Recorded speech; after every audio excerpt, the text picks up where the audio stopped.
अस्सलाम वालेकुम दोस्तों, आज आपकी खिदमत में एक नई स्टोरी लेके आया हूँ। आज की स्टोरी की ख़ास बात यह है कि ये स्टोरी मैंने किसी किताब से नहीं ली, बल्कि ये एक सच्ची कहानी है। और इस कहानी का शेयर करने का आपसे मकसद सिर्फ़ और सिर्फ इतना है कि आपको बताया जा सके कि किस तरह से हमारे छोटे छोटे अमल किसी की ज़िंदगी के ऊपर इफ़ेक्ट कर सकते हैं। आज की स्टोरी में मैं आपको ये भी बताऊंगा कि हम सब आंखें तो रखते हैं, लेकिन ऐसी कौन सी चीज़ें हैं जिनको हम देख नहीं पाते। तो चलें स्टोरी स्टार्ट करते हैं। Story with Ahmad.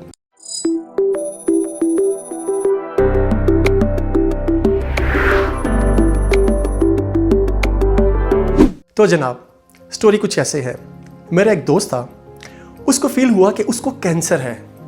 इस सोच ने उसको परेशान कर दिया। उसने सोचा कि इसका प्रॉपर चेकअप करवाना चाहिए।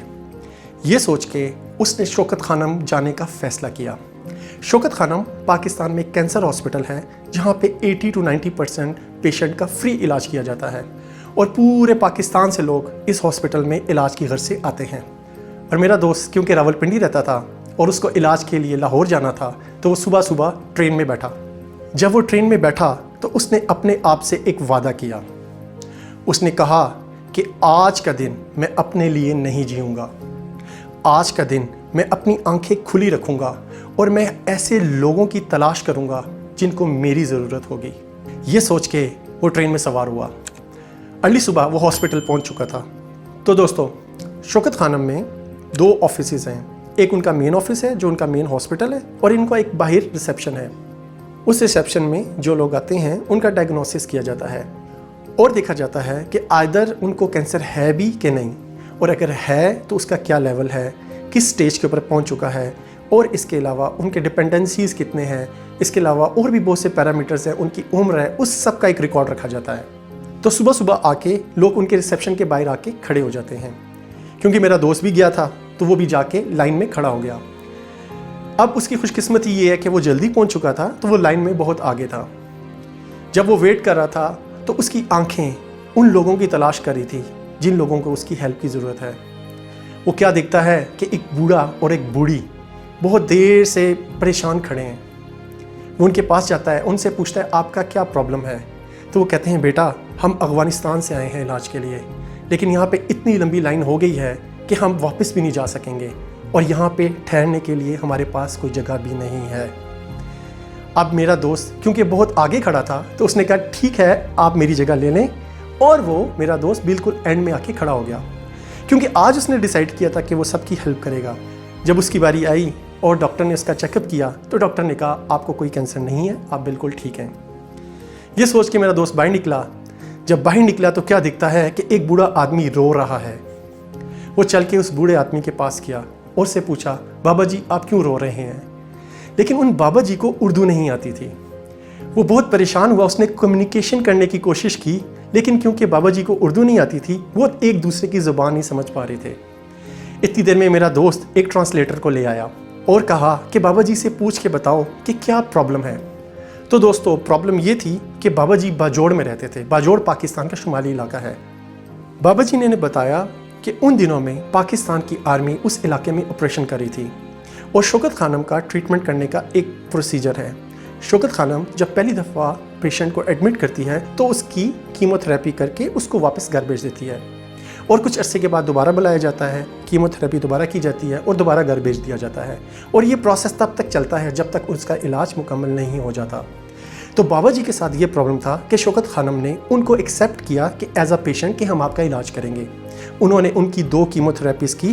तो जब उन्होंने उनको वापस भेजा तो बाबा जी वापस नहीं आए नेक्स्ट विज़िट के लिए। इस दौरान जब वो 2-3 साल के बाद दोबारा शौकत खानम में आए तो उन्होंने उनको एक्सेप्ट करने से इनकार कर दिया। उन्होंने कहा आप क्योंकि वापस नहीं आ सके, जिसकी वजह से हमारी सारी ट्रीटमेंट ज़ाया हो चुकी है, अब हम आपको एडमिट नहीं कर सकते।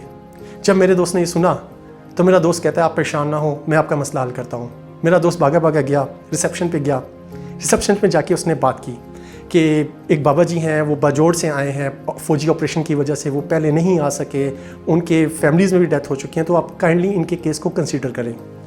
उन्होंने कहा हम कुछ नहीं कर सकते, आप जाएं और डॉक्टर साहब से बात करें। मेरे दोस्त ने डॉक्टर से बात की, डॉक्टर ने भी इनकार किया। मेरा दोस्त फिर हेड ऑफ़ डिपार्टमेंट के पास गया, उससे बात की, उसने भी इनकार किया। लेकिन मेरे दोस्त ने हिम्मत नहीं हारी। उसने सोचा कि जो वो कर सकता है आज वो करेगा, क्योंकि आज का दिन उसका नहीं, लोगों का दिन है। हेड ऑफ डिपार्टमेंट ने एक बात कही कि हम तो कुछ नहीं कर सकते, आप ऐसा करें, जाएं कस्टमर सपोर्ट में जाके कंप्लेंट रजिस्टर करवाएं।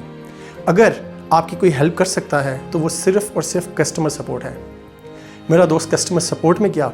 उसने बाबा जी को पूरी स्टोरी बताई कि आपने उनको बताना है कि फौजी ऑपरेशन की वजह से आप नहीं आ सके, जिसकी वजह से आपके केस को रिकंसीडर किया जाए। मेरे दोस्त ने एक कंप्लेंट, बड़ी सी कंप्लेंट लिखी और उनके हेड ऑफ डिपार्टमेंट को सबमिट करा दी। मेरा दोस्त जो कर सकता था उसने किया। कस्टमर सपोर्ट वालों ने कहा, बाबा जी आपके क्या लगते हैं? तो मेरे दोस्त ने बहुत खूबसूरत जवाब दिया। उसने कहा कि मैं इंसानियत के नाते बाबा जी की हेल्प कर रहा हूँ, मेरा इनसे कोई ताल्लुक़ नहीं है और ना ही मेरा इनसे कोई खूनी रिश्ता है। खैर, ये कह के वो वापस आया और उसने देखा कि अब उसका दिन और फ्री है, तो उसने सोचा कि अब वो किसी और की हेल्प करता है। ये सोच के वो शौकत खानम के वार्ड में चला गया और नर्स से जाके इंटरेस्टिंग बात की। उसको कहा कि मैं ऐसे पेशेंट से मिलना चाहता हूँ जिससे आज तक बहुत कम लोग मिले हैं, मुझे उस पेशेंट का नाम बताएं जिसके विजिटर्स बिल्कुल भी नहीं हैं। नर्स ने उसको एक नाम बताया। वो उस फ्लोर पे गया और जाके उस बंदे से मिला। जैसे ही उससे मिला वो बंदा बहुत हैरान हुआ। उसने कहा कि मैं यहाँ पे काफ़ी अरसे से एडमिट हूँ, कोई भी मुझे पूछने नहीं आया। थोड़ी देर उसके पास बैठा, उससे बातें की, उसके दिल का बोझ को हल्का किया और उससे मिल के उसको बहुत खुशी हुई। ये करके वो वापस आया। अब शाम को उसकी ट्रेन थी। रास्ते में उसने दूसरे लोगों की भी मदद की, किसी को रोड क्रॉस कराई, किसी को पानी पिलाया। जब वो वापस आया और रात को सोने लगा तो सोच रहा था कोशिश तो बहुत की है लेकिन काम नहीं बन सका अभी तक। यही सोच के वो सो गया तो सुबह के टाइम उसका मोबाइल रिंग हुआ। उसने मोबाइल उठाया, कॉल पिक की तो वो कॉल शौकत खानम से थी। उन्होंने कहा कि बोर्ड ऑफ डायरेक्टर्स ने आपके केस को एक्सेप्ट कर लिया है, हम उन बाबा जी का इलाज करेंगे। तो दोस्तों, ये वो वक्त था जब उसने सोचा कि उसकी एक दिन की मेहनत किसी की पूरी ज़िंदगी को चेंज कर गई है। उसका थोड़ा सा टाइम कितना ज़्यादा उसने प्रोडक्टिव यूज़ किया है। तो ये वो दिन था जब वो बहुत ज़्यादा खुश हुआ। शायद ये उसकी ज़िंदगी की सबसे बड़ी अचीवमेंट थी। तो दोस्तों, हम सब की आंखें हैं लेकिन हम देख नहीं पा रहे। हमारे इर्द गिर्द ऐसे बहुत से लोग हैं जिनको हमारी मदद की ज़रूरत है। हम ये सोचते हैं कि मदद सिर्फ़ और सिर्फ रुपए पैसे से हो सकती है। बिल्कुल नहीं, रुपए पैसे के अलावा भी आप किसी की मदद कर सकते हैं। आप ज़िंदगी की सबसे कीमती चीज़ उस शख्स को दे सकते हैं और वो सबसे कीमती चीज़ है आपका टाइम। अगर आप अपना टाइम किसी को देते हैं तो वो आपकी सबसे कीमती चीज़ होती है। आप ये फैसला करें कि आप अपनी ज़िंदगी में एक दिन दूसरों के लिए जी के देखेंगे। इस दिन आप अपनी आंखों को खुला रखेंगे। इस दिन आप कॉलेज जाएंगे, आप यूनिवर्सिटीज़ जाएंगे, वहाँ देखेंगे किन लोगों को आपकी हेल्प की ज़रूरत है। आप हॉस्पिटल जाके वैसे खड़े हो जाएं। आप उन लोगों को तलाश करें जिनको रास्ता नहीं मिल रहा। आप उनको वार्ड दिखाएं। आप उन लोगों की नेविगेशन में हेल्प करें। आप डिस्पेंसरी से उनको मेडिसिन ला के दें। आप ओल्ड हाउसेस को विज़िट करें। अब वहाँ जाके लोगों से बात करें। आप यतीम खाने चले जाएं, वहाँ पे बच्चों के साथ खेलें। लेकिन अपनी ज़िंदगी का एक दिन, सिर्फ़ और सिर्फ एक दिन आपने निकालना है और वो दिन आपने लोगों के लिए डेडिकेट कर देना है। उस दिन आपने अपनी आंखें खुली रखनी है और उन चीज़ों को देखना है जिनको आप नहीं देख पा रहे। तो आज की स्टोरी में इतना ही कुछ। नेक्स्ट स्टोरी में इंशाल्लाह फिर आपकी खिदमत में हाजिर होऊंगा। तब तक अल्लाह हाफ़िज़।